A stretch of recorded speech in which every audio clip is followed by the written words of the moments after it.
under God, indivisible, with liberty and justice for all. Okay, thank you everyone for coming. Pardon the brief delay in getting started. Hopefully you've all had available for review tonight's agenda, you know, kind of what's before the board this evening. To begin, why don't we start with our roll call, Danielle, if you would please. Sure. Jeff Penzine, Here. Mike Donlin, Here. Scott Williamson, Here. Keith Wiederholt, Here. Chris Johnson. Here.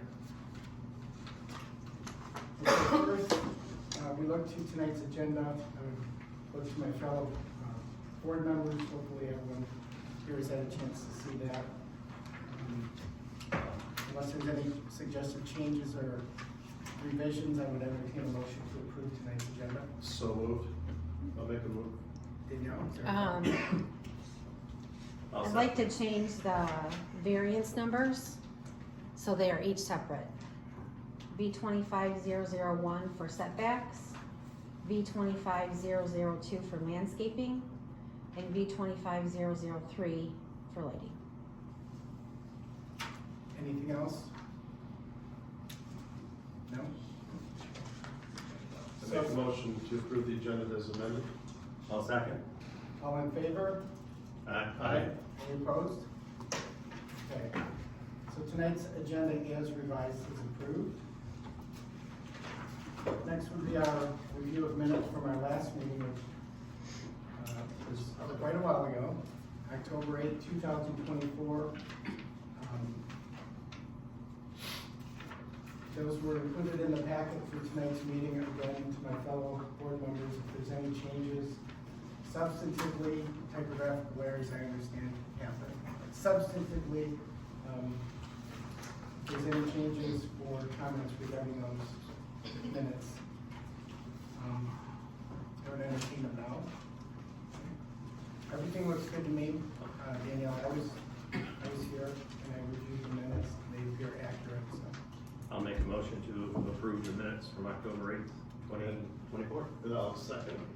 All those in favor of approval, say aye. Aye. Any opposed? Okay, the minutes are approved. Thank you. So, referring back to tonight's agenda, and I guess before we move to public hearing, I just want to reassure everyone that's here tonight that there's a flow, there's a schedule, if you will, to keep us on track. It's my role as the chair to make sure that this goes forward in an orderly manner. There is a public comment. There will be an opportunity for each of you, if you so choose, to speak your mind. We have the township planner here this evening who will assist us in facilitating that. And I guess without any further delay, we'll at this point 2 minutes. 3 minutes. Thank you, Mike. Yeah, we will, just because of the number of people in the room and the anticipated desire to speak and be heard.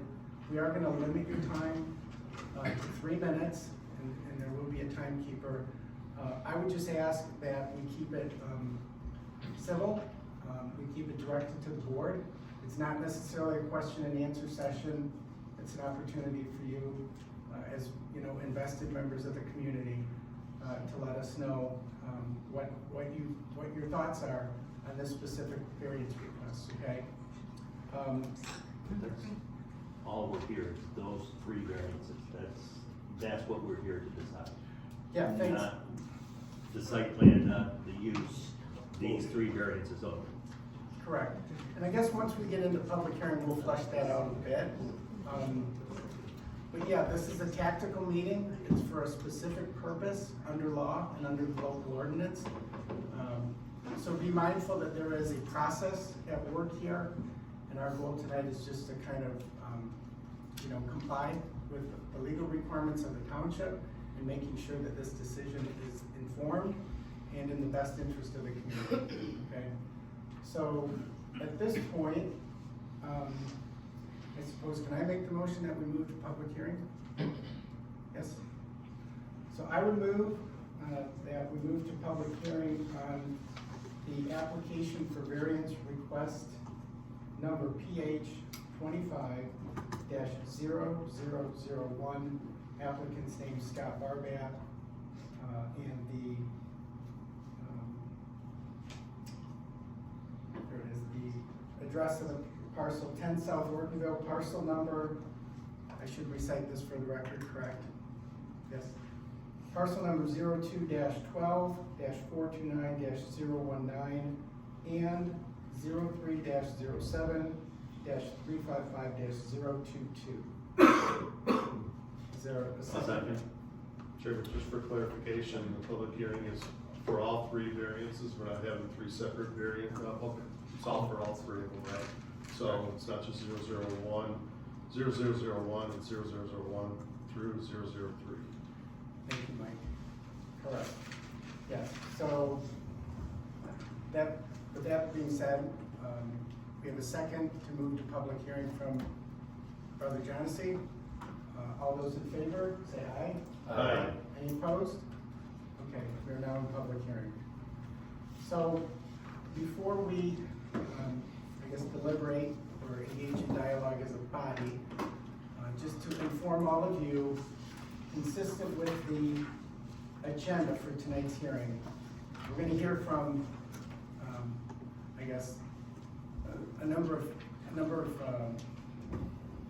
interested persons and consultants, starting with our township planner, who's looked at the request and examined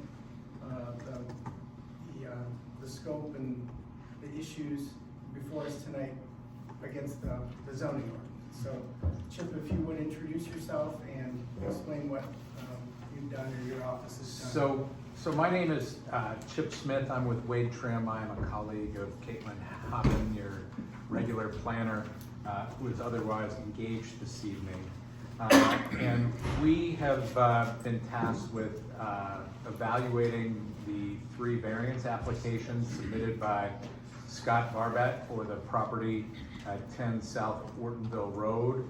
They are for variance from section 6.5.A of the Township zoning ordinance for service station setback, section 5.4.4.A.2, exterior lighting, and section 3.7.4, residential landscaping screening. Those are the three variance applications that we have, and if I may, I will walk through Ms. Hoppen's letter to you and the issues and the findings of fact for each of these. I will just give the general kind of overview of the property here. The existing zoning of the property is commercial corridor. The current use of the property is vacant. It was retail with drive-through. As a reminder, the intent of these ordinance provisions, the service station pump setback from the right-of-way, the intent is to ensure public safety services can maneuver around the pump area, ensure minimize collisions with vehicles using the public road and aesthetic reasons. The exterior lighting maximums, the intent is to combat light pollution and light nuisances to surrounding properties. And the residential landscaping screening standard, the intent of this is to minimize or eliminate off-site impacts like noise, lighting, and view of non-compatible uses to neighboring residential uses. The property does have existing protected wetlands on site. There are existing overhead power lines along Ortonville Road and Grange Hall Road. And the applicant is proposing to use existing exterior lighting, but is unclear the level of new lighting that will be provided. There is an existing sidewalk. There are two existing driveways on the property, one for each road. No proposed changes there. And the unique property features of this property are that the subject property is a corner lot and it's located within two jurisdictions, Village of Ortonville and Groveland Township. In the applicant's application, they have provided reasons for their variance request, which are as follows. The service station setback. There's limited placement for the service station pump area due to existing wetlands located on the western portion of the subject property and existing principal building on site. For exterior lighting, there is additional lighting intensity that is requested under the canopy to ensure safe handling of hazardous material and flammable material. And the request for the variance from residential landscape screening is that no 6-foot screening is proposed along the western residential property line due to the existing heavily vegetated wetland area. In addition, there's a 500-foot separation to the next residential dwelling area due to the existing regulated wetland. So as a reminder, you have some review standards. The variance analysis reviews the key factors in reviewing compliance with the approval standards for a non-use variance request. The Zoning Board of Appeals may determine other factors impacting their decision during the meeting. The variances approved for 10 South Ortonville Road should be based on compliance with section 11.8. We have prepared a separate analysis for each variance application. And the Zoning Board of Appeals, in consideration of these variances, may grant variances in full, partial, or deny the full request. The Zoning Board of Appeals, to justify approval, must find all standards to the finding of facts in support, while the justification for a denial requires at least one standard in opposition and state their findings of fact. So knowing that, again, reiterating what we said earlier is you are here to make 3 decisions. One, granting a setback, denying the setback variance, the residential landscape variance, and the lighting variance. I'll start with the analysis and findings of fact for the setback variance that Ms. Haven prepared for you. There are 5 standards, A through E, that you need to consider to justify the granting of a variance. I'm going to walk through all 5 of those for all 3 of these applications. Standard A is strict compliance with restrictions governing area, setback, frontage, height, bulk, density, or other non-use matters will unreasonably prevent the owner from using the property for a permitted purpose or will render ordinance conformity unnecessarily burdensome. Findings of fact for this is that the subject property is a corner lot. Therefore, there is more property located in a required setback area than the typical lot. The applicant's comment about this is that the placement of the existing building and regulated wetlands restrict the placement of service center pumps. Standard B is that the variance will do substantial justice to the applicant as well as to other property owners. Findings of fact for standard B are that the setback requirement is use specific and only applies to service station pump stations. The proposed front yard setback for the pumps is 48 feet. A corridor commercial zoning district would otherwise require a 25-foot front yard setback. Standard C, the variance requested is the minimum variance needed to provide substantial relief to the applicant and or be consistent with justice to other property owners. 3 findings of fact on this standard. The subject property has regulated wetlands limiting placement of the service station pump area.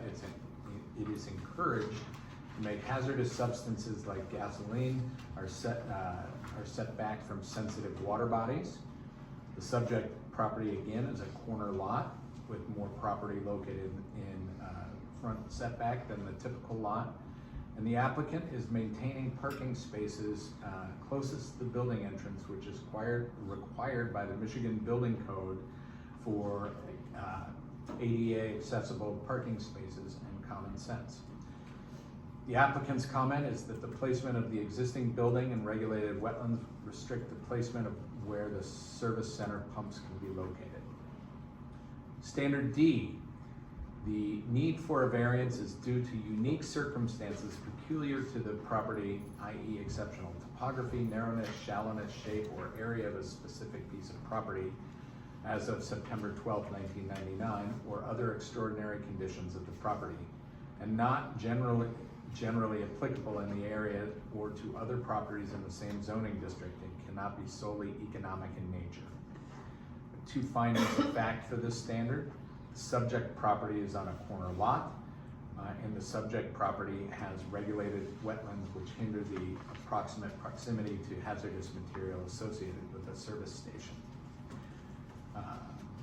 Same applicant comment that the placement of the existing building in the wetlands will restrict the placement of the service center pumps. And finally, standard E, the problem and resulting need for the variance have been created by strict compliance with the zoning ordinance, not by the applicant or the applicant's predecessor. The 2 findings of fact for this standard are that the applicant is choosing to redevelop the subject property to be a service station, and the subject property is a corner lot with more property located in a required setback than a typical lot. Same applicant comments about the placement of the building in wetlands impacting the location of the service center pumps. So that is the 5 conditions for the setback. So there's a lot of information there. Yes. And I assume there's gonna be a lot of meaningful dialogue just regarding sub 1, which is the setback requirement component of the variance request. So what I would propose, unless you would recommend against doing so, Chip, or Danielle, is that we allow public comment to be entertained at this time on the setback issue. Then we can move into sub 2 being the lighting request, and sub 3 being the screening request. And we can do them all in sequence, but so the public has the benefit of the analysis and the standards that you just kind of reiterated for the room here. Would there be any objection to doing that? It may prolong things, but I think it's more meaningful just from a relevant standard because Chippy did a nice job of summarizing the township's review and the applicant's response, and now we should invite public comment on those elements. Okay? Good with me? Okay, so at this time, again, going back to the public comment, governance, if you will. If you desire to make a comment, please stand. Please say your name, and you will be given 3 minutes to speak. Again, it's not a question and answer session, but we as a body do want to hear your thoughts on specifically the setback component of the variance request that we're entertaining tonight. Sure. Name and address, I believe, right, Danielle? Yep. Name and address. Thank you. Okay, does everyone understand that? Yes? So at this time, if somebody would like to make a comment, please stand, state your name and your address, and you'll be given 3 minutes. I guess I'll go first. My name is Robert DeWitt. I'm an attorney for the Ortonville Marathon Station at the corner of Grange Hall and M15. My address is in 1839 South Ortonville Road, Ortonville. And just to summarize, I did submit a written objections to the zoning, and I don't know if the board has it. We did. So that's good. I did make one mistake with respect to the actual site of the ordinance laws, but I did send an amended one with the corrected ones. But just to get to what I want to say, I want to, the standard A, the problem, it basically standard, and I'm paraphrasing, the problem and need has been created by compliance with the zoning ordinances and not by the applicant or his predecessors. This goes to the actually standard E, and in this case, the applicant has created the need by the fact he wants to put a service station on the corner. and that does not accommodate the setbacks required by the statute. So in other words, it's a self-created problem. And the Michigan courts frown on these self-created variance requests because of that. He could use the property for many other things.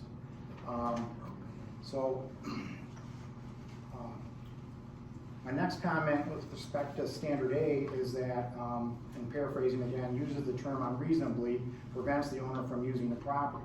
He could use the property for a lot of stuff other than a service station. He could put in a convenience store, he can put in a fast food restaurant, you name it. There's probably a whole bunch of things that the ordinance is allowed for. The application should be denied for the reasons I've just mentioned. And one of the other big things here is the safety, okay?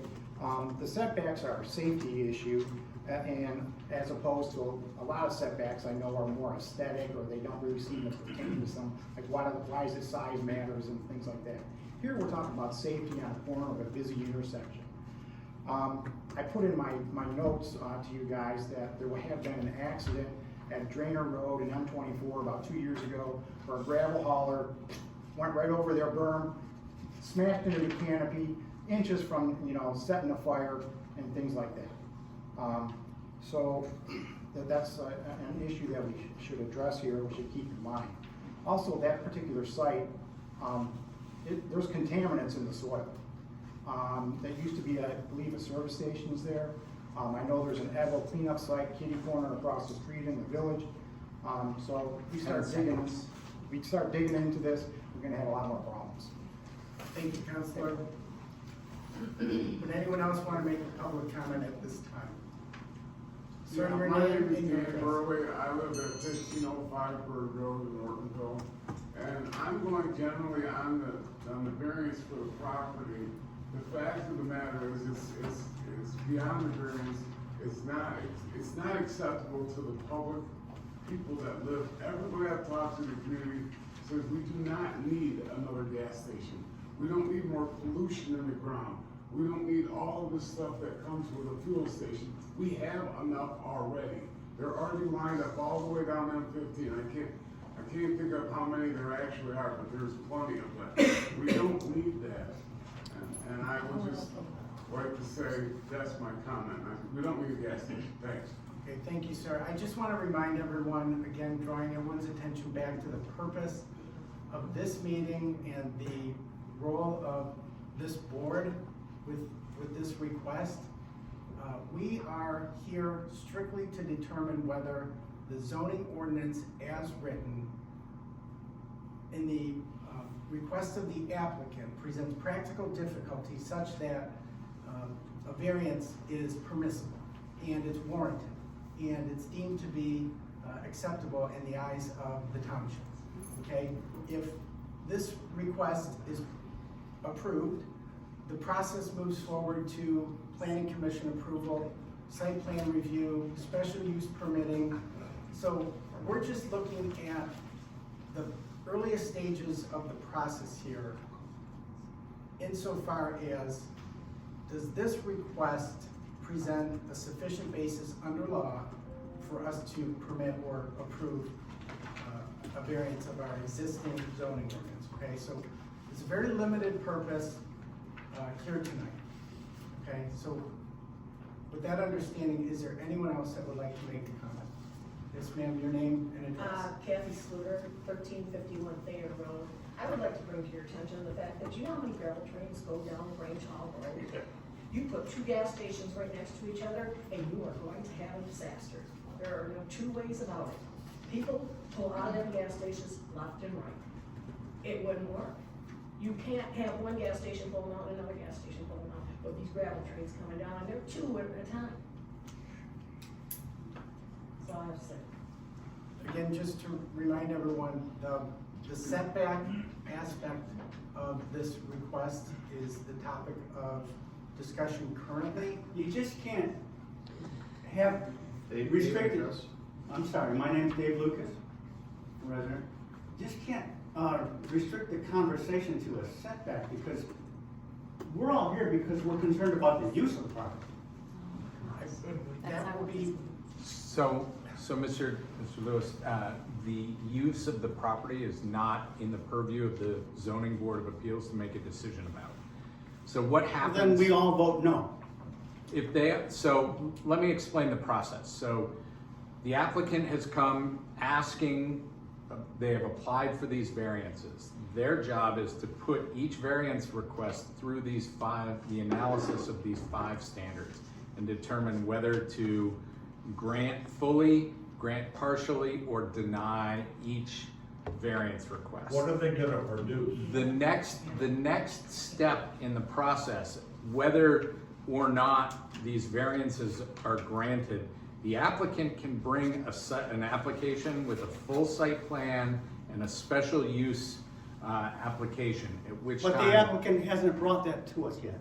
They have not, because they have chosen to come in first to ask for these variances. Right, they just want the variance, and who knows what they're gonna do with them, sell it to who knows who, years down the road.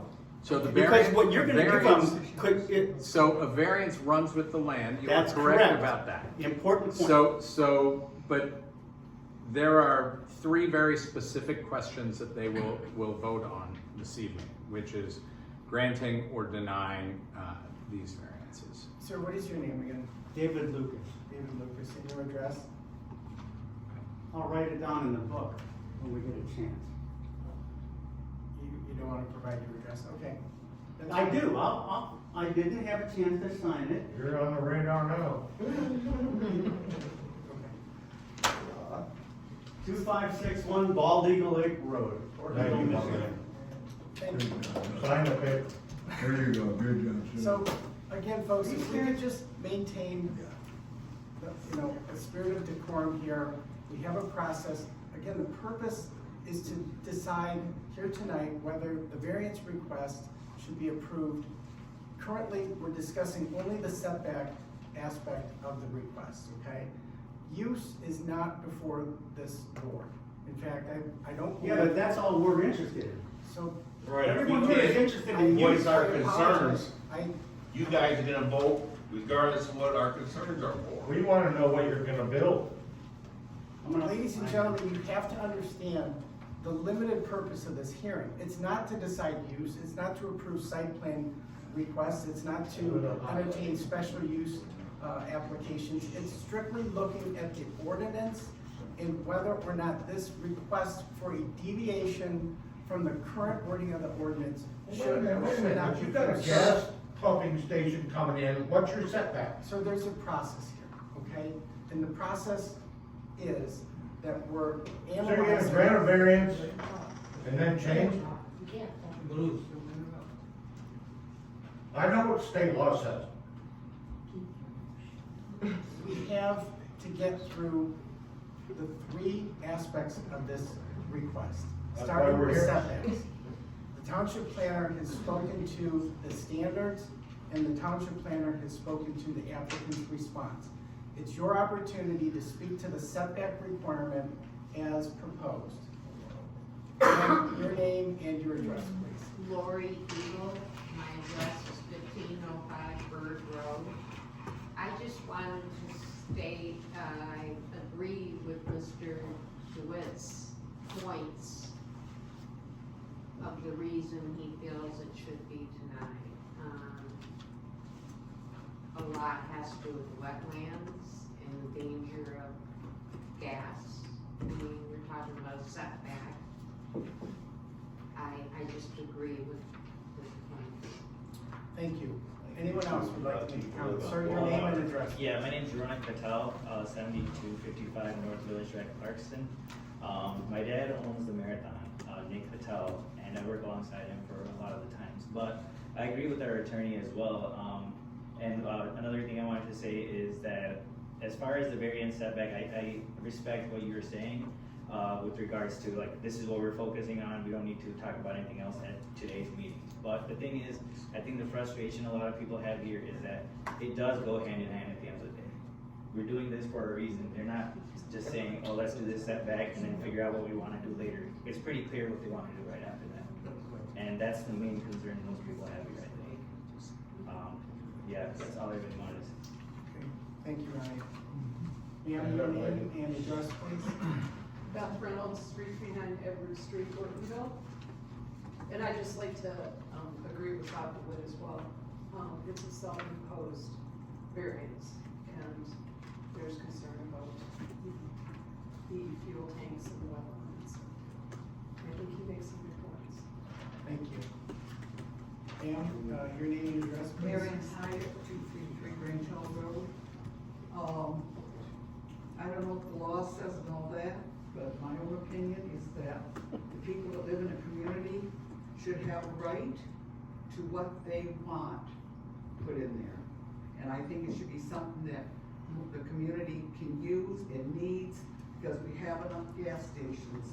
And if we could get another drugstore or a fast food or something, another restaurant.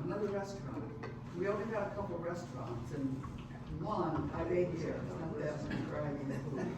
And I think it should be what the people want. Thank you, ma'am. Again, just remind everybody, use of the property is not before us tonight, okay? It's just a determination. Well, that's why we're all here, by the way. Ma'am, your name and your address. Melanie Nagel. Would you please stand? I will, sorry. I live at 130 Crescent Hill Drive. I am a planning commissioner in the village of... I am a planning commissioner in the village of Ortonville and also a trustee. This has not come before us, and we own property that you are all looking at this evening to approve or deny, and this hasn't come before us. So I'm not sure where the communication breakdown is. I did ask Jason Wilton about 3 weeks ago I think the applicant can answer this question. Okay, well, let her to please keep us in the loop and send us information, any site drawings, any information that... I have. Bob MacArthur has everything, so does the clerk at the village. Bob, is Bob? Yep, I sent it to his email. Okay. So anyway, the commission as a whole, and we'll talk about that later, has not received this. So you can't approve something that is in two jurisdictions. And we are not mentioned throughout this entire siting plan but one time where you acknowledge that it's in two jurisdictions. So this cannot be approved this evening. You know, but we would love to meet with you, and we would, as I think both planning commissions should get together. It should have went to the planning commission before the ZBA. This is the craziest thing I've ever seen, I have to tell you. This is really backwards. So usually it goes to the planning commission, they would have gotten in touch with us, we would have looked at it, then it comes to a ZBA public hearing. This is a little messy, and I can understand why people are confused. It's not usually handled this way. But please get us involved, and the only thing you can do tonight is deny all of this, because you do not have our approval, and we would like to be involved in this. You have tanks on our property, and also a gas pump on our property. And you know, we are concerned environmentally, you know, Eagle, and also MDOT.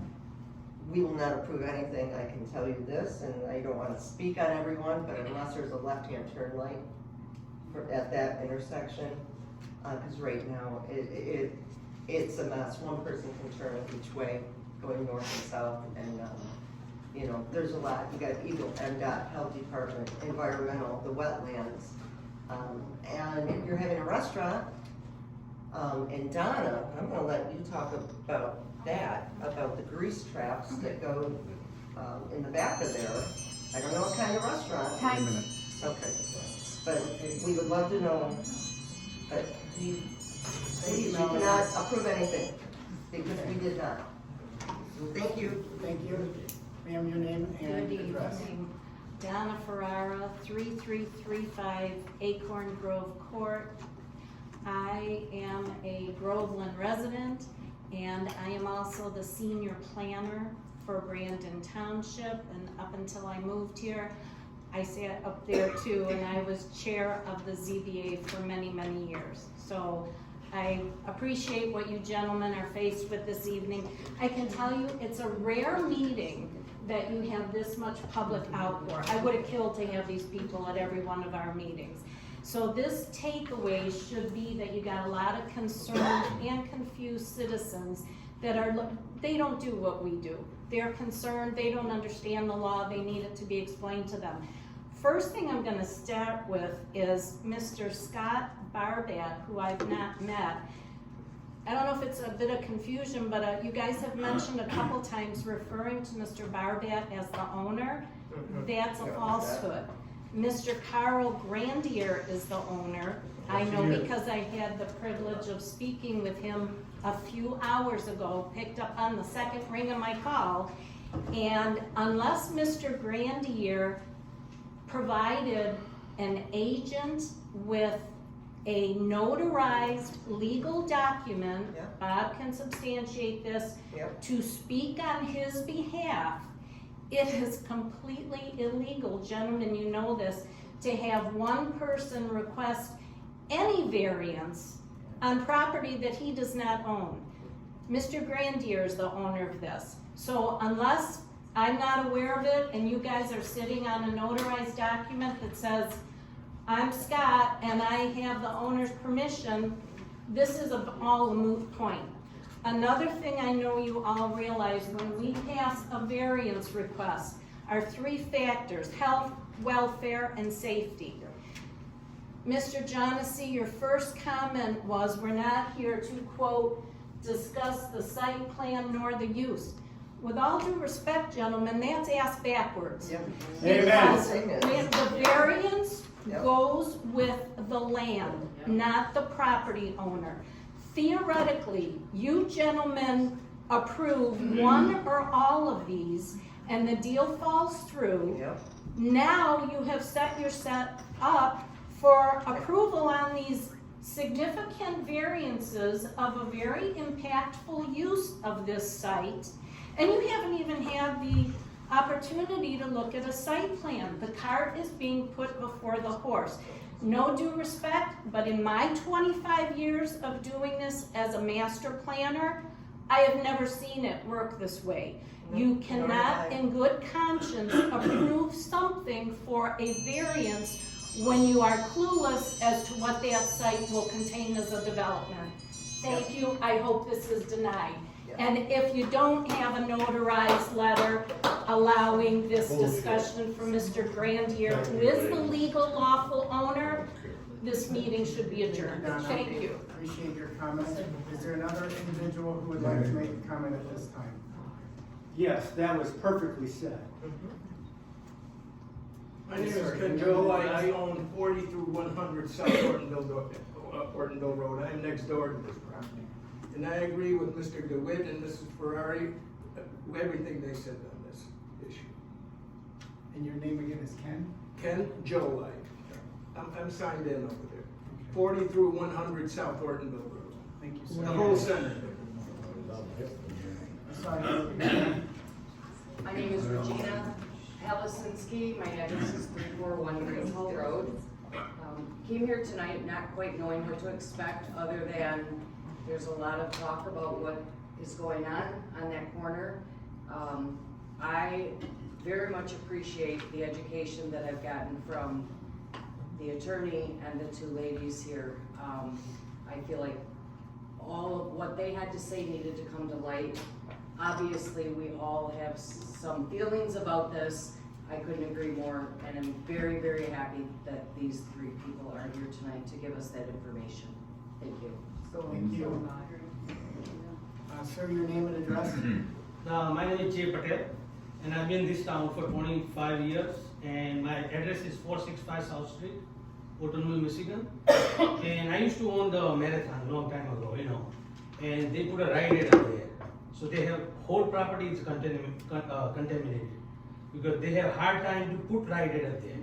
And I don't know how, somehow they managed to put ride area there. I don't know how they work out. But the whole property, across the street, jet and everything, the whole thing is contaminated. And that's why we don't want any more gas stations. Thank you, Jay. Would anyone else like to speak at this time? Okay. I failed to mention, yes, sir, your name and address? Okay, my name is Randy Patel and my address is 7247 North Village Drive, Clarkston, Michigan. I am also the part owner of the marathon meeting, and we got a letter from you guys saying request for variance. But right now I can see the picture here. Picture say like they want to put the pump. So why they not notice to the everyone and the community they putting this?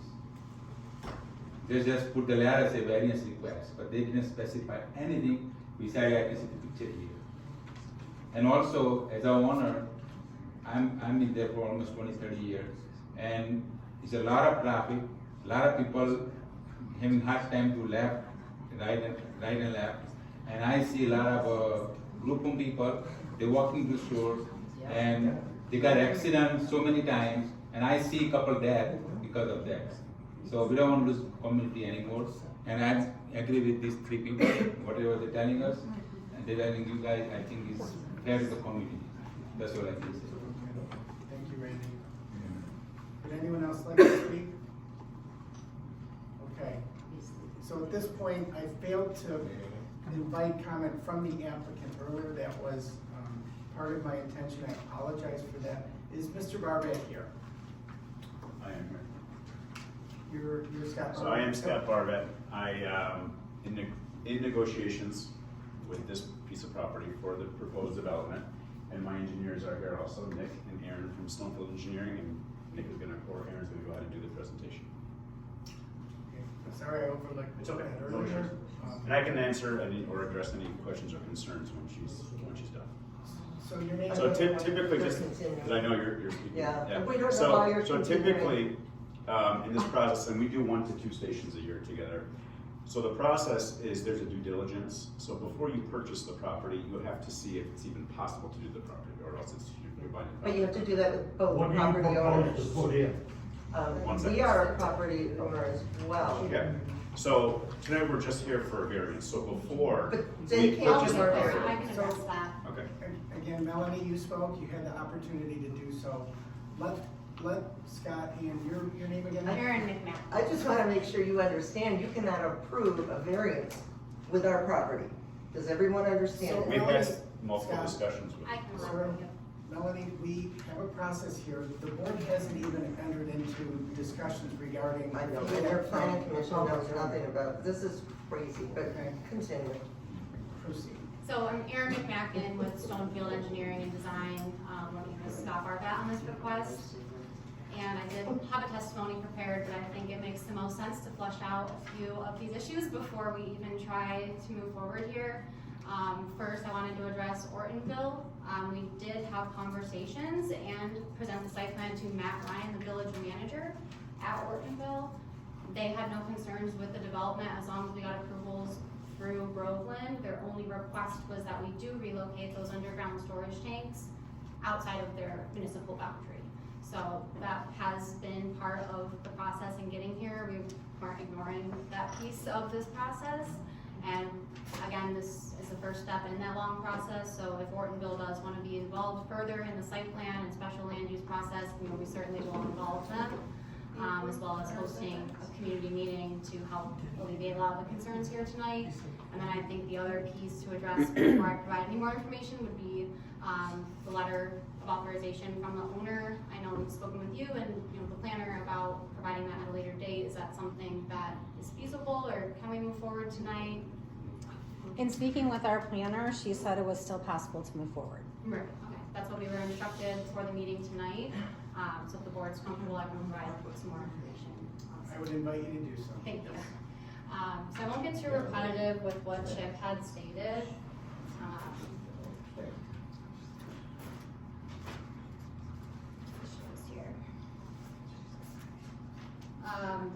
A lot of his justifications were regarding the wetlands at the rear of the site. As you've driven by the Rite Aid, they have a drive-through pharmacy at the rear. We've been maintaining the entire development footprint, so we're not expanding any pavement. We're utilizing the existing footprint of the development, reducing the building, adding the fuel pumps. That is the scope of the project, trying to maintain as much of what's there as possible. Along that drive-through lane at the rear of the site is a retaining wall with a guardrail. There's a steep slope drop-off to wetlands. So that is the existing, not self-created hardship for any development that were to come in here. Even if we were to scrap the existing building altogether, a fuel station, a fast food restaurant, those are permitted uses on this site, in this zone, you know, that the developer has the right to move forward with. And, you know, asking for a restaurant or another pharmacy, it would be lovely, but the market drives what developments are successful. The Rite Aid was not successful. You do see a lot of pharmacies as of late, sit-down restaurants, office spaces going vacant and remaining vacant. So we're looking to not let this property sit vacant any longer, and developers do their market research before they choose to invest in a project, in a community. And Scott has done that, and convenience store with fuel pumps, the drive-through restaurant is something that would be viable here and something that he does want to invest in. Some of the public comment was about contamination on site. Part of the due diligence period is getting an environmental phase 1 report, identifying what is on site specifically with testing. Coming out of that phase 1, if remediation is required, you get an environmental phase 2. You remediate the site as needed. Gas stations have their own set of requirements, which we obviously will meet for any state standards there.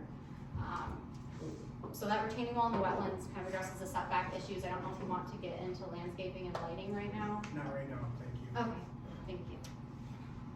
Can I ask? May we see the site map? Can I ask her the question? No.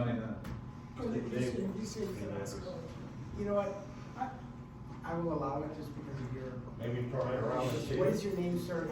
I'm Nick Patel from Marathon. Okay. And I want to ask her, you guys, I heard, okay, you guys bringing the liquor in the store. And I see in the township, there is a liquor license in the -1 right now. So Brandon Township -1 liquor license, and the Groveland there is -1 liquor license. So again, sir, just focusing on the setback aspect of the variance request, did your question? No, they're not telling you guys what they're gonna bring it in. It's not before us, and I know that's difficult for everyone to accept, but we, again, have a very limited purpose. It's looking at the language of our zoning ordinance and to determine whether within the confines of the law and the standards, whether this request should be approved or not. Okay, Yes, so my we don't speak to use. Okay, my opinion is like, I'm all the time over there and I'm watching the traffic and everything. If you do the setback, it's gonna be big problem for people driving, and there is a lot of chances to have an accident and everything. Okay. So, we've had the public comment. Aaron, thank you for your presentation. Scott, is there anything else on behalf of the application that you wish to make us aware about? I mean, I can just say, all these concerns, there are multiple other meetings for these concerns. This is not gonna show you, you wanna see the site plan that. Why different? That's the existing. This, It should not be here. because this is specifically talking about wetlands here. But what I can say, just some concerns, one, you want food, somebody said they wanted food. We're proposing 1, maybe even 2 food components on this site. 2, you're worried about contamination, there's contaminated soil. Okay, there's contaminated soil. Yes, if you leave the building as is and backfill it, nothing's gonna get cleaned. But this way, a requirement from the state of Michigan, if you dig any foundation, any soils, any footings for the canopies, any underground storage tank, all that dirt, contaminated soil has to go to a special landfill. So that's actually cleaning the site.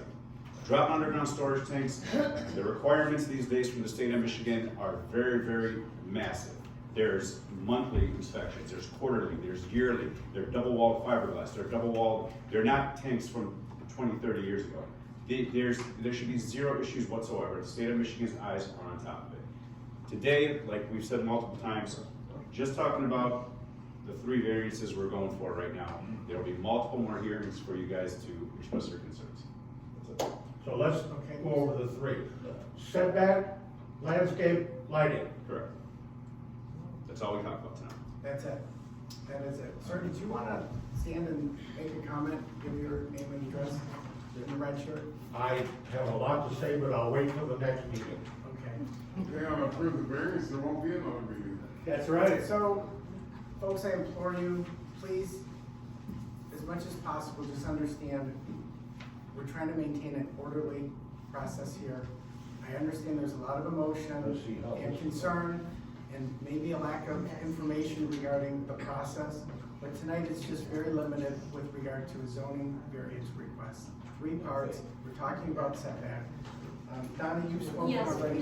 Mr. Chair, can you just, before you go much further, I just want to appeal to you, if you could just explain, please, I'm very confused how somebody that does not own a property has the ability to present before you and request alterations to somebody else's parcel. If I understood the engineer correctly, she stated to Ms. Wilcox that it will be forthcoming. Now, whether that's tomorrow, next week, next month remains to be seen, but you gentlemen are charged with the opportunity of either tabling, denying, approving, or approving with conditions on this issue. And I really am trying to understand how you can even move forward when somebody is representing a parcel that they do not own. So Donna, thank you. During the public comment, we've been taking notes, we've been listening, we've been jotting down concerns, not only your own, but maybe ours also. Jurisdictional challenges, standing challenges, those are all legitimate concerns, okay? We as a body haven't had a chance to deliberate on the issue. So if we can move beyond public comment, I believe the applicant. Thank you. Thank you. Thank you, Mr. Chair. I believe the applicant has concluded their presentation. Is that fair? Yes?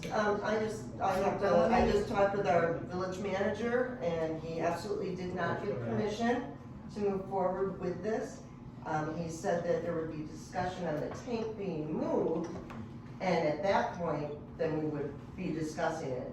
But he did not give permission for any setbacks, lighting, anything. Thank you. So Melanie, you're making representations that we, as we sit here tonight, we cannot in the moment investigate or Excuse us. confirm the veracity or the truthfulness of what you're saying. I'm not saying it's untrue. I wouldn't be lying. Thank you. I wouldn't be here. But thank you for that information. Bob is the chair of our planning commission too. We're not here to lie. Okay, ma'am, you've already spoken with, I just want to with all ask a respect. question. You can't, what do you mean? People come right to the one on their land. I can't have a business on my land. Mine's residential. So I don't know what you mean. So, People can't tell me what my land is. so ma'am, can you? You'll have to deal with that I would outside. suggest you take that up with Ms. Nyla after the meeting, okay? So if we could, as a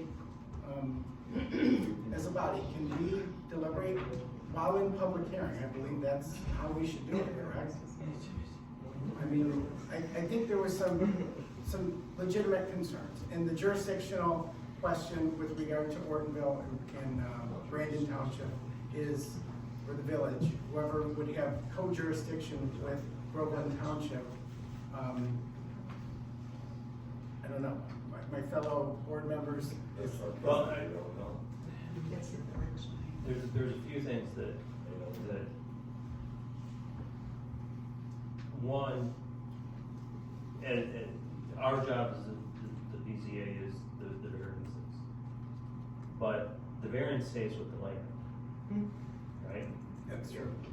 And so, I mean, if we were to approve, I would definitely have to say it'd be under a condition that it's only if this purchase continues forward.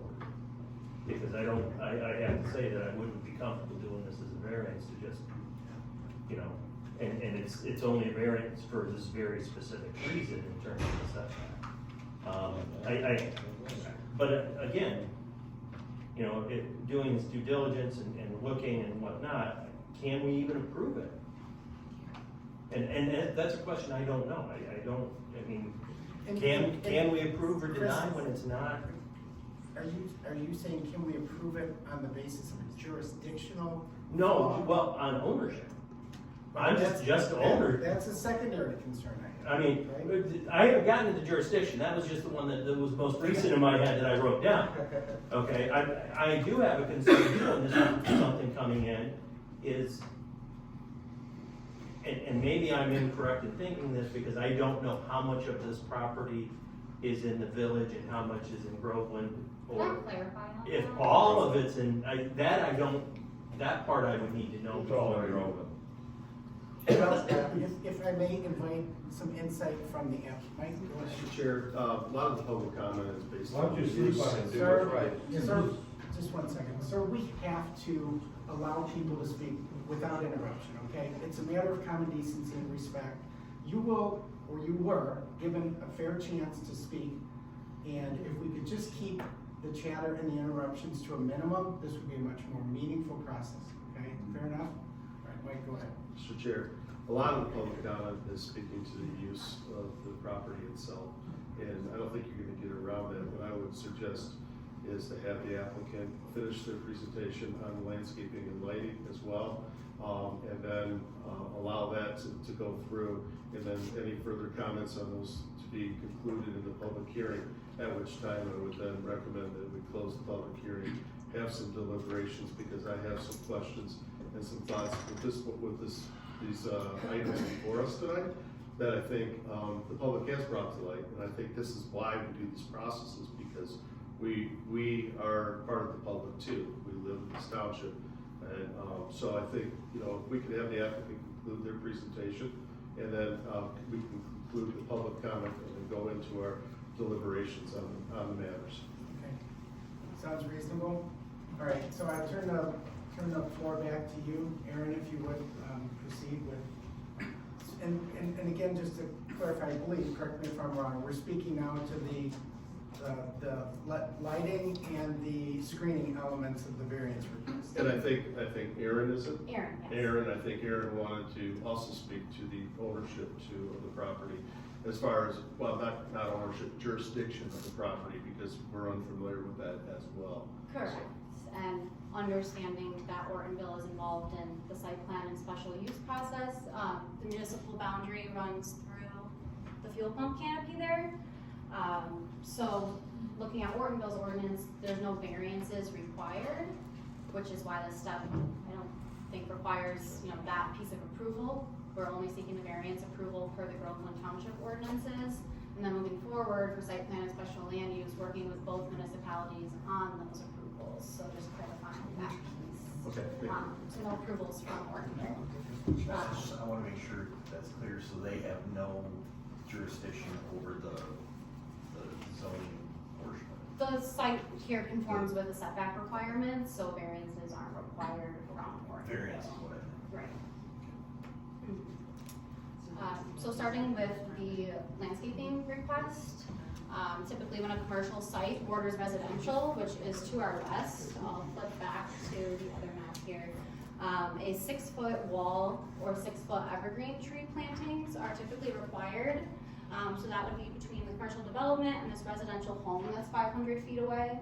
Our property line is 97 feet to the existing Rite Aid building, but 500 feet from the building to the residential home. Due to the retaining wall location, we can't go up with a 6-foot wall on top of the retaining wall for structural issues. And then the slope going down from the retaining wall to those wetlands, essentially the space is available for evergreen plantings, but that wouldn't be something practicable to remove native species from the wetlands and introducing evergreen trees. This area of wetlands does have standing water for most of the year. Evergreen trees wouldn't be viable in that location, and as well as the 500 feet of existing wetlands, vegetation, trees that are well over 6 feet tall. This image here is just a view from that residential driveway towards the Rite Aid site.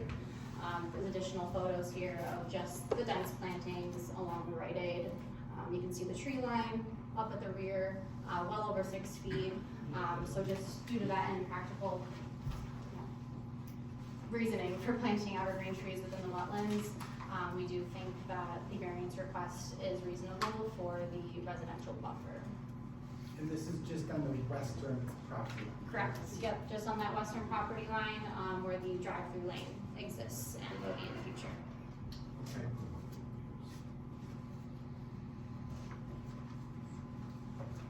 Anything else on the screening? That was it on the landscape screen. Okay, lighting? So lighting, the ordinance requires a ratio across the site of 4 to 1. That is your maximum light level to your minimum light level. So essentially, if your minimum light level on site is 1 foot candle, your maximum has to be 4 foot candles. 1 is the maximum permitted at any property line that's not residential for spillover. So hypothetically, again, your maximum would be 4 foot candles. Industry standard for gas stations is anywhere from 20 to 40 foot candles under the fuel canopy, just for the safety of fuel tanks, handling the fuel and the hazardous substances there. So in the planning recommendation letter, they have recommended a site average of 10 foot candles. So that would be the site as a whole. Majority of the site would be compliant with that 4 to 1 ratio. We're really just looking for higher illumination at the fuel canopy. Reducing it below 4 foot candles would just be unsafe for a use that is permitted by special land use on the property. Further, the intent of that lighting ratio is to protect spillover from adjacent properties. We're on an MDOT road, it's a main road, a high traffic road. Whereas to the south and to the west, we have large buffers, so there would be 0 light spillover onto those adjacent properties. Where we are requesting the higher light levels at the fuel canopies is on the opposite side of our building from residential. So the building, in a sense, would shield any lighting from the residents. We would be looking to reuse existing pole lights that are on site. Again, just looking at improving the site rather than a full redevelopment. And there are existing pole lights along the drive-through lane. Those are directed away from the residential home, pointed into the gas station site. Any new lighting would be fully shielded, downward lit. So again, just looking for the variance on lighting for safety under the fuel pumps. Chip, would it be okay for us to pose questions to the applicant at this time, or would you wait until after public hearing? Is that acceptable? I would go ahead now. So just on the lighting, Aaron, I need some help here because the max is 4, and this is again the light, the foot candle standard, ratio of 4 to 1. But you had indicated that for service stations as this, the common practice is, what did you say, 20 to 40?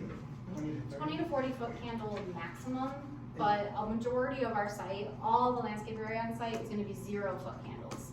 So 0 foot candles is your minimum, essentially your maximum is such a low number to keep that uniform ratio. So the planning recommendation letter had a recommendation for, instead of seeking 40 foot candles at the pump, seeking an average of 10 across the site. So majority of the site would be compliant with the ordinance, but we would be higher under the fuel pumps, which would bring that average up, closer to 10. Wouldn't the average of 10 exceed the ordinance as written? Yes, that's why, just in terms of, they recommended placing a number on the variance rather than just we're exceeding the maximum lighting. They recommended stating a number that we should have to comply with moving forward when we provide a photometric plan, and their recommendation was an average of 10 foot candles. That's beyond the canopy? That's for the site as a whole. The average is 10 foot candles. So it's I was under the impression that only the specific nature of the lighting request was within the scope of the canopy, and that's it. That's our request, yes. We were just going at the recommendation of the planner. If the board is more comfortable with a maximum at the canopy, we're happy to go that route as well. But that's not part of the request here before us tonight. The application did state 40 foot candles at the canopy, that specifically, so that would be ideal. We were just. Mr. Chair? Yes, Mike. May I ask a question? Yes, please. Aaron, at the property line of, our ordinance states 1 foot candle at the property line. With the 10 foot candles, which say under the canopy for this discussion, for this question, how many foot candles would we be on the property line? So the property line requirement is a separate section of the ordinance that we're not requesting a variance from, so we would still have to comply with 1 foot candle at both right-of-way lines and then 0 foot candles at the residential property lines. So the back, where the retaining wall would be 0. Right, just a couple feet, I would imagine, behind the retaining wall would be 0, and then same actually with the south side, there's no lighting there, the spillover would be 0 to the property to the south as well. We wanna make sure the driveways are adequately lit for traffic safety reasons, but other than that, minimal spillover. Are these lights? Are we looking at a 24-hour facility, or are these lights gonna be turned off at some point? The site would operate from 6 to midnight. From what time? 6 to midnight.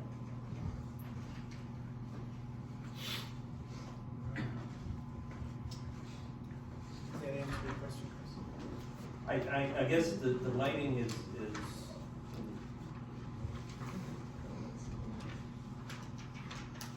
I guess I just wanna make sure, I mean, we're talking lighting, and I understand because of the safety issue with fuel pumps. Is that, but the whole lighting ordinance, are we looking at this over just under the, the canopy for the fuel pumps, or, a 10-foot average across the property? I guess that's where I'm a little stuck. That could be pretty bright under the canopy. Yeah, I mean, because if you're at one, on the property line under the canopy. Well, I have several questions. I think I got a clear understanding, thank you, Aaron, of the landscape requirements, the lighting requirements. We know what our zoning ordinances and stuff like that. I have some larger questions. And I understand that the applicant is in the process of purchasing the property and only looking at what the opportunities are to close on that purchase. And I understand the fact that if a variance cannot be obtained, there probably is unlikely chance that this will go any further for a purchase. Right. So I get that, but I have other outstanding process issues that I would like to deliberate with our planner and our board. So that's kind of where I'm at right now, and then we'll go from there. Any additional questions for me? Not for myself. And for lighting, just to clarify, we're happy to make the request as our application states, 40-foot candles at the canopy.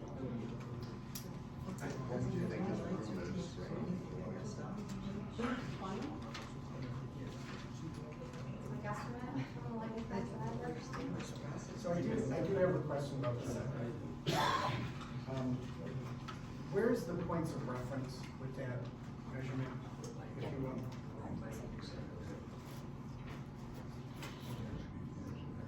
So the gas station, the setbacks are on Grange Hall Road, South Ortonville Road. Specifically, fuel canopies require 90 feet. So that's this dashed line that's just in front of the parking row, and it cuts through this parking row, would be the 90-foot setback. On Grange Hall Road, we're looking to reduce the 90-foot setback to 72 feet. So that's from the property line at the curb to the edge of the fuel canopy. And then on South Ortonville Road, it would be from the property line that's well behind the sidewalk, 48 feet to the edge of the fuel canopy. Is any property on Ortonville in that setback, or any lights, or any tank, or any, not the tank, but where you fill up at? Yes, there's Pump, thank one you. pump is located in Ortonville. In Ortonville, boundary. and then a tank is Existing. located in Ortonville. That will be relocated, that's not. Okay, we'll have to see something. Is there any lighting in Ortonville? The existing lighting, yes, that was previously approved.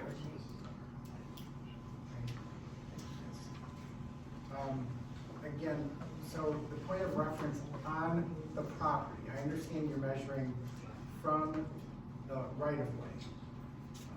But with regard to the request, where is the end point for the measurement of the setback as requested? Where's the 72 feet from the right of way to what? To the edge of the fuel canopy here, Okay. so that's the overhang for the 1, 2, 3, 4, 5 fuel pumps. The Okay. smallest dimension is what's measured here as 72 and 48. So it's to the fuel canopy. Yes. from the right of way to the The fuel. setback is specific to the fuel canopy. Other buildings in this zone have a building setback of 25 feet. So even with the requested reduction, we're well over any other uses typical 25-foot building setback. This is specific to fuel pumps. Okay, so I'm clear then, the request, part of the written application was for a 30-foot Variance, so a 30-foot reduction to the setback. So if you have, you know, again, 72, so that's a 30-foot reduction from 90, and then 48, which is nearly 50, so a 50-foot variance along Ortonville, resulting in the dimensions that are shown on the plan. Okay, but you've kind of conceded that that's not the minimum that's required, even by your own drawing. So we don't have a survey, actual boundary done by a surveyor with actual dimensions. So just for the sake of not having to come back for, you know, changing it by 1 foot or 6 inches, just finding off those numbers. Again, we found once we do have that. Okay, and one last question, I believe. The ordinance with regard to service stations setbacks, and I'm gonna read this, and Chip, I'm not sure if you can help me here, or yourself, Karen or Scott. But the setback requirement reads, no part of the facility, and for those who care, it's 6.5A of our zoning ordinance. No part of the facility, including any part of the filling station apron, pump island canopy or canopies, any principal building or any building or structure accessory to the principal building, except flagpoles and freestanding signs, shall extend closer than 90 feet to any major thoroughfare right of way, or any closer than 70 feet to any other public road right of way, and no closer than 25 feet to any service drive or vehicle maneuvering lane of a parking lot serving a planned commercial center. So, given the wording of the ordinance, our setback requirement on prem doesn't measure from the pump. It measures from the filling station apron. That extends 1 foot beyond the canopy, so even just reducing both these dimensions by a foot, I think we're within our original request of, again, the 40 feet and the 30-foot variance from Grange Hall Road and the 50-foot variance from Ortonville Road, so those are what they subtracted from the required 90 feet. So it would be, again, 40 feet on South Ortonville and 70 feet on Grange Hall Road. Would be the minimums to the apron with any site plan moving forward. So some definitional assistance, if you will. What is the filling station apron? I interpret that as the concrete apron that surrounds the fueling pumps. It, again, extends 1 foot beyond the canopy. And then I think that does apply to the underground storage tanks as well. That has a concrete pad above it. We can certainly work on locations for those tanks to be within the request tonight.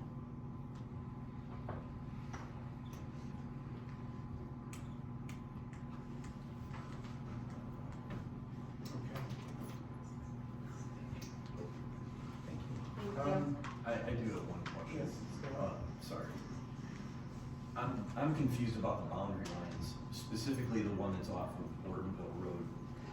When you said there was no survey, how was that line along Ortonville Road determined? So county GIS does have property boundaries. They are very, very close. But again, if it was 6 inches off, we didn't want to have to come back and amend that request, so we had to look around the numbers as requested. Because obviously I see the one off of Grange Hall is it's on the edge of the road. Correct, yeah. Right, this one is 15 feet off of the road, something like that. Yeah. Okay. Thank you. Okay, thank you, Aaron.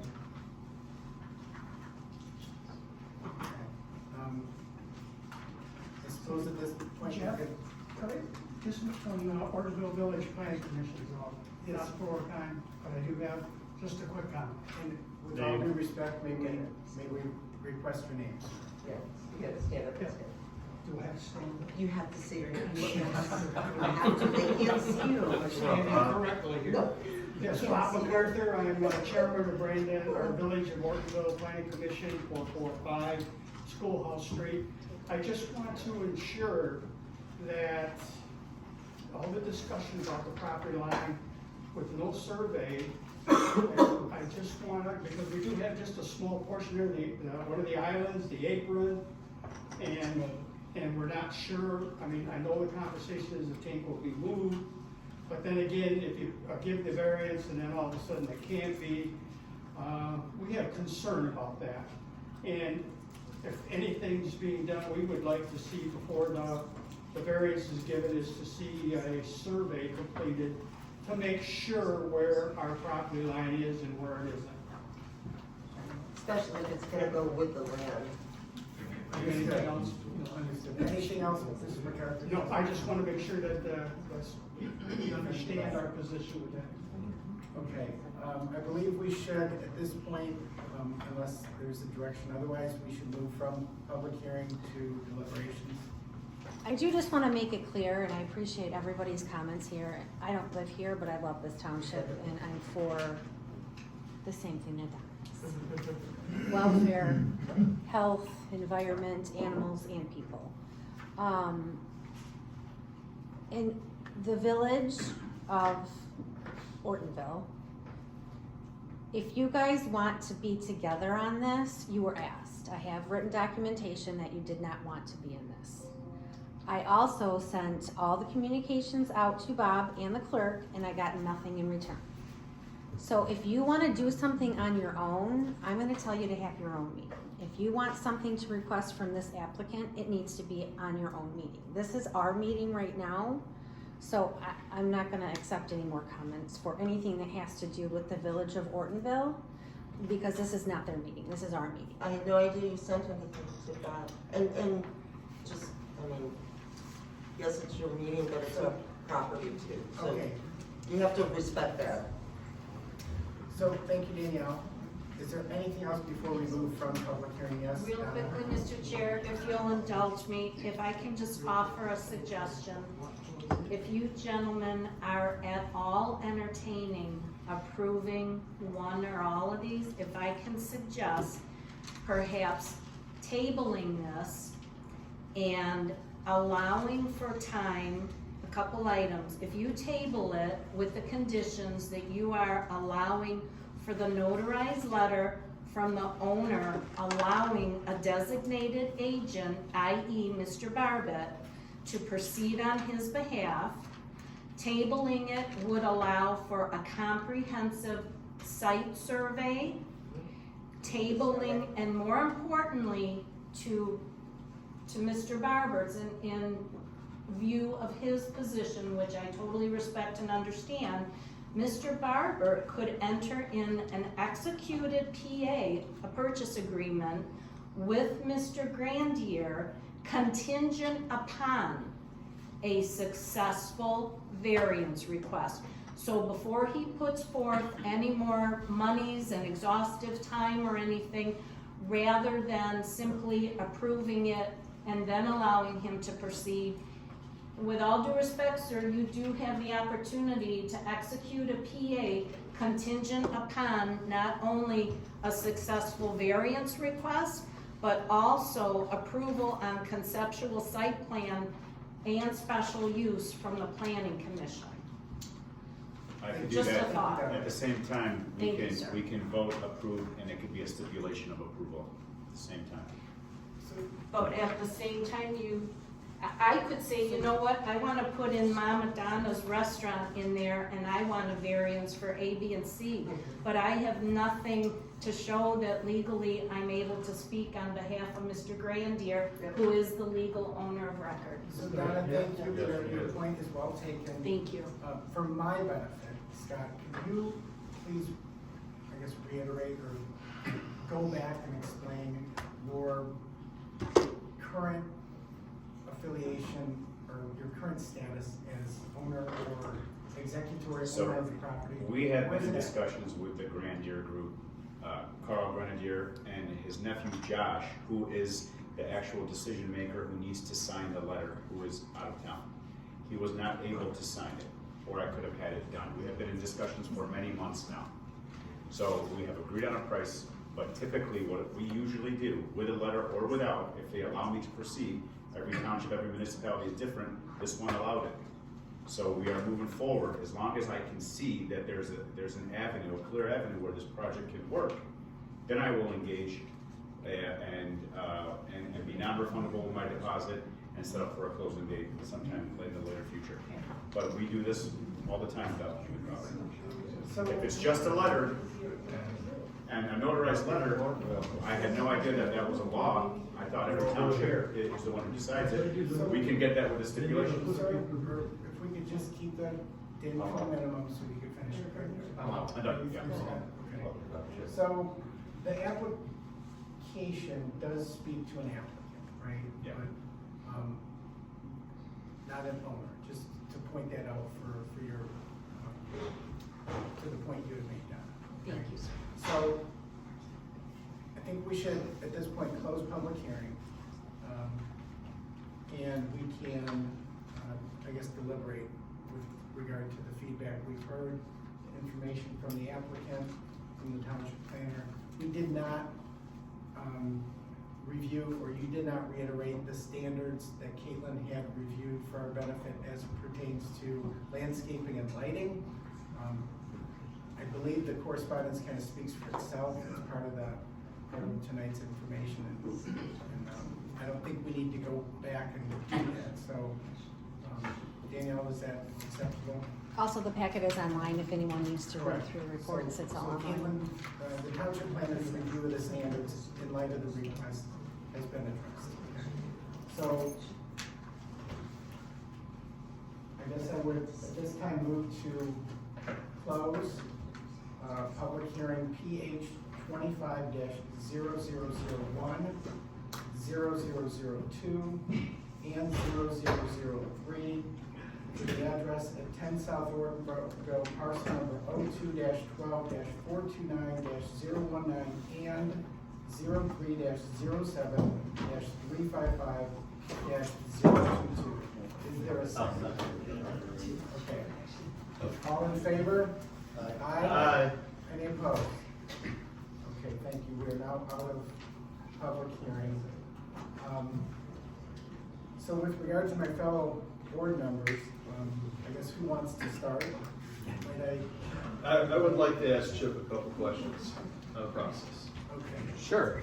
So, I may or may not be able to answer them. well, it's on Groveland Township's process, because we've heard several comments to that area, and in my experience, I tend to agree with those process statements. Whereas in a site plan review process, concept review comes before the township, goes before the planning commission identifies the concepts and say, have you thought of this, stormwater, permitting, setbacks, things like that, and all of that going along. And usually it's a concept development, it's been through GIS, it's been through, it doesn't have to be a full-blown site topographical survey, but it has all those questions to be answered.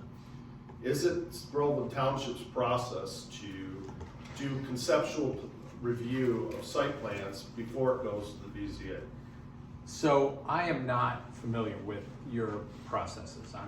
I'm a fill-in here. Okay. I would say what I do know is that your planner, Caitlin, has had a preliminary meeting with the applicant. Now, I have not been given any materials that indicate any kind of conceptual plan or any graphics. All I've seen is the wetland graphic. Okay. Thank you, I appreciate it. Jeff, or Mr. Chairman, many of you know that I've gone through site plan approval processes in other communities before. I'm a landscape architect for the public to understand in that. So I've been through that road, and typically my background is I've always had the conceptual review process, identified what potential issues may be, and with the developer or with whoever that is, and then, gone before that through a conceptual review process with the township, or with those townships. And then if that requires that conceptual review through the planning commission, the planning commission then recommends that, you know, to make those exceptions to their motions and passes those, if there's a variance required, passes it along to the BZA or zoning board of appeals in some communities. So, and then at that point, the idea of use has been heard too in a conceptual review process. And then that would, you know, take that use item out of the BCA's discussion and talk about the actual dimensional or use variance that's required in that aspect. Given the discussions that I've heard tonight, I don't believe that, has this gone, Danielle, before the planning commission in concept review? No, this has only gone through a pre-application meeting, was with the applicant, the planner, myself, and the supervisor. Okay. The reason why I'm asking these due processes is because in my experience also, that in concept review, things change within the site plan itself because of varying degrees, things like stormwater requirements that are engineering aspects. And forget your last name. McMahon would know this too, is that, you know, if we have a stormwater system, I don't know how the site handles its stormwater, I'm using this as an example. If we have a stormwater system for this site, because Rite Aid was built, I don't know, 15, feels like 10 years ago, I know it's a lot longer than that. But, you know, if there's stormwater requirements, you know, how are they handling that? And from what I've seen on the site, it looks like if they are handling anything, it'd be an underground system. So where's that in relationship to the tank? That may affect the tank and pad placement. So when it comes down to what that variance is, we need to identify those things to make sure that those aren't interfering. Mr. Barnett and Aaron, I know you probably have looked at those things. So as a BZA member right now, on not knowing those circumstances and stuff, I'm hesitant to vote on anything. I'm hesitant to, the only thing I would suggest is postponing until such time that it's gone through a conceptual review, so the use could be vetted out, you know, things can go through that process, and you can find out in the discovery of those items, so you can ensure that placement is correct, so that when there is a variance identified, and it may come back the exact same variances, don't get me wrong, then we know that due diligence has been made. So we can then, as a BZA board, allow, deny, or postpone again, or whatever, you know, we want it, you know, depending on what that variance is. So, Mr. Chairman, I'm kind of that mindset right now that I would rather see this go through a conceptual review process from the Planning Commission, but I don't know what the township's normal process is. I know that's a process that I've gone through in many, many other communities, and I know communities are different in some respects. So Danielle, can you explain the process? So ultimately, the pre-application meeting does have direct contact between the applicant, the zoning administrator, and our planner. And lots of stuff is gone over, you know. And this is where the variance came about, that, you know, this was presented to us and we noticed that the setbacks, and you'll have to apply for these variances. That's how we've always done it. We've always had the zoning board of appeals gone first, because this is a variance which costs them $740 to get approved or denied, or approved with conditions. The site plan is a bond amount of $12,000 you have to put up front. So I think that maybe was left up to the applicant as to what they wanted to do, and this is what they wanted to do first. But normally we do go the variance route first because it's less expensive. And if it comes to that, if the pre-application meeting comes to that, but that is the route we normally take. And as a member, I'm not comfortable with voting on a dimensional variance that may change in the future. Even if it is conditional to the purchase of the property and stuff like that, or the development, and trying to make it go with the development, it's still a property, it's a variance to the property. So I'm hesitant to make that dimensional variance on any of these items. I have opinions on all three, don't get me wrong, but I'm hesitant to go tonight and do that. So, thank you. So I will add a procedural concern to what I would deem to be a jurisdictional concern as well as a standing concern. I kind of echo your feeling regarding the process and the fact that with regard to the setbacks specifically and the ambiguity of what the final site plan review might entail, we're talking about a variance request that's tied singularly to the pump island or whatever the apron, right? But that may not be true once this comes before the planning commission. There may be underground encroachments that need to be considered. So, other thoughts? He echoed my thoughts. I almost exactly. Yeah. I would need more information to be comfortable. So Danielle, or Chip, or appropriately maybe, if you could just clarify the distinction to be drawn between a tabling of a request and a postponement. Because I think one is possibly indicated here, or maybe another is not. I would recommend that if you would like more information, which it sounds like you would, that you would postpone it and set a definitive date. We will postpone this until our July meeting to give the applicant the opportunity to provide additional information and to work with the planner to develop that conceptual plan that you would like to see. You cannot postpone indefinitely. Okay. Mr. Chair. Mike? And Chip, can you postpone for a period of time rather than set a planning date itself? The reason why I asked that question is, my comments were to the thought of conceptual site plan review with the planning commission. That's gonna take some time to do.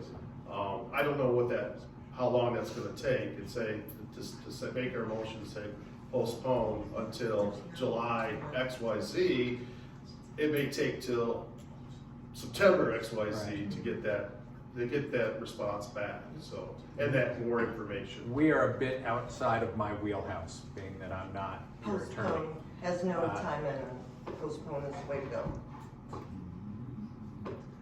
I appreciate it. Please finish, Chip. I am not your attorney, so I don't want to give you legal advice. I think if you want the procedures done differently, I would state that in your reason for postponement, to say we are postponing to facilitate the development of a conceptual site plan for review by the planning commission. And we will postpone pending that process. I agree with what I think we need more. I think so too. Because the other thing that was brought up was the tank pad. So where's the tank gonna go? Because I'm looking at the site plan, it's gotta be moved off of the Ortonville. You either have behind, which is by the wetland, which I think is gonna be an issue, which now puts it on the Grange Hall side, road side, which that's gonna change your setback. So to just approve a setback when you know that's coming, I think I want more information. Just that one and the lighting, I mean, there's a few others, but I think the site plan. Sorry. And I don't, and I, in terms of time or anything, I don't know off the top of my head. I was thinking 6 months. I don't know. I mean, I don't have a problem saying 6 months, and then if we need to come back sooner, that's fine. But I think putting a 6 month date on it, which would put us at the November BZA meeting, would be 6 months. I don't know how long that takes. Would it be, I'm sorry, No, Mr. Chairman, please. would it be possible to say, I think you said it, Chip, pending saying, making the motion pending a conceptual site plan review by the planning commission. Correct.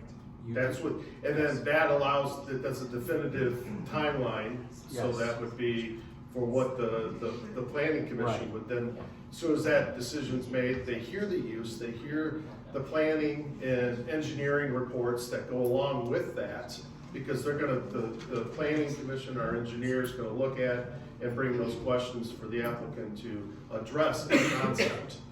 And then after that concept, conceptual review meeting, we'll have a better understanding of what that variance would be, including lighting. Landscaping is, I'm a landscape architect, so I know where you're coming from, but you know, that's the. That can be handled concurrently with site plan approval at that point in time.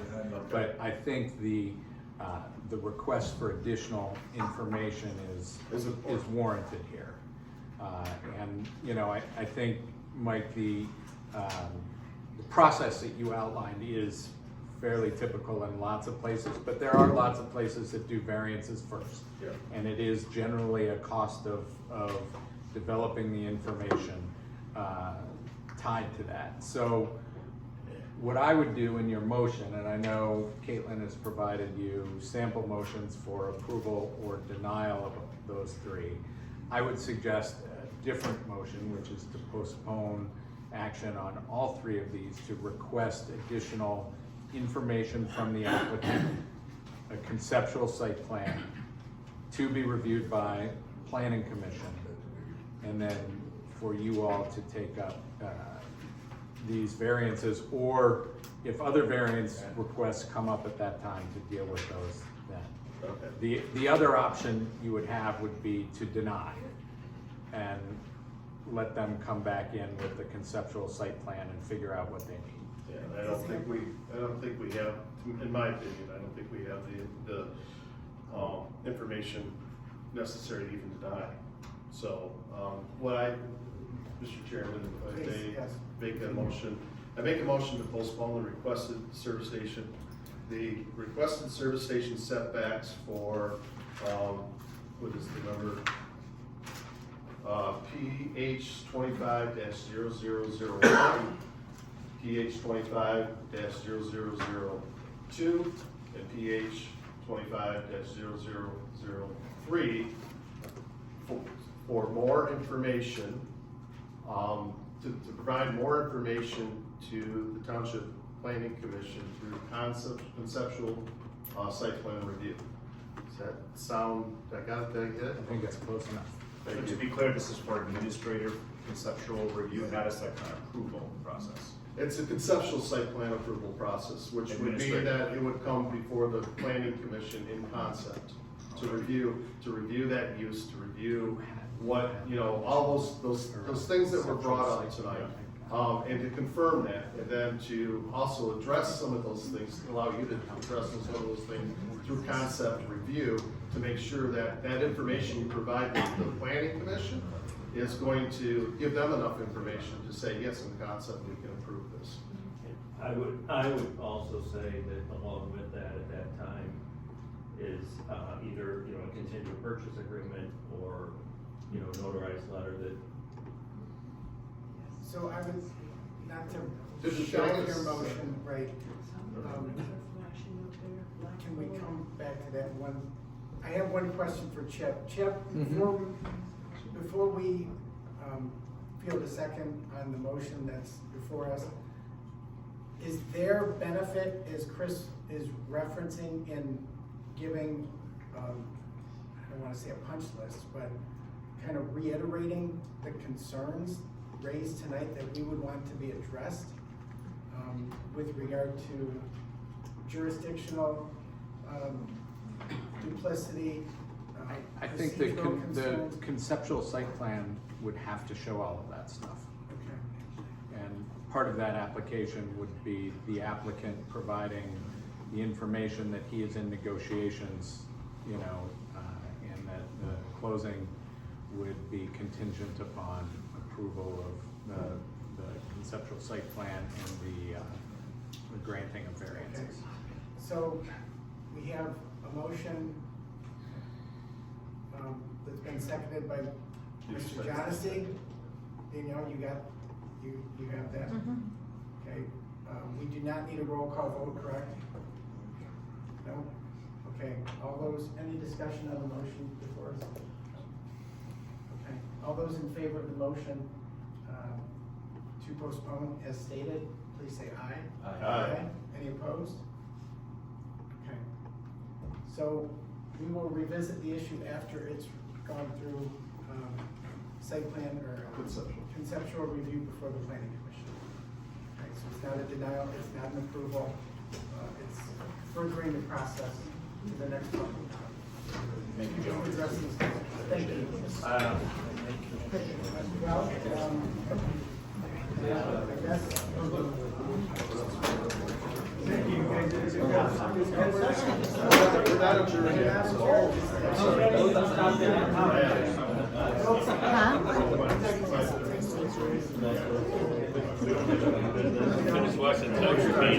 I'll make it down to adjourn. Hey, Danielle? Very well. We're making a motion to adjourn. Okay. Approved? I'll make the motion. Yes, okay. Technically, we don't need a-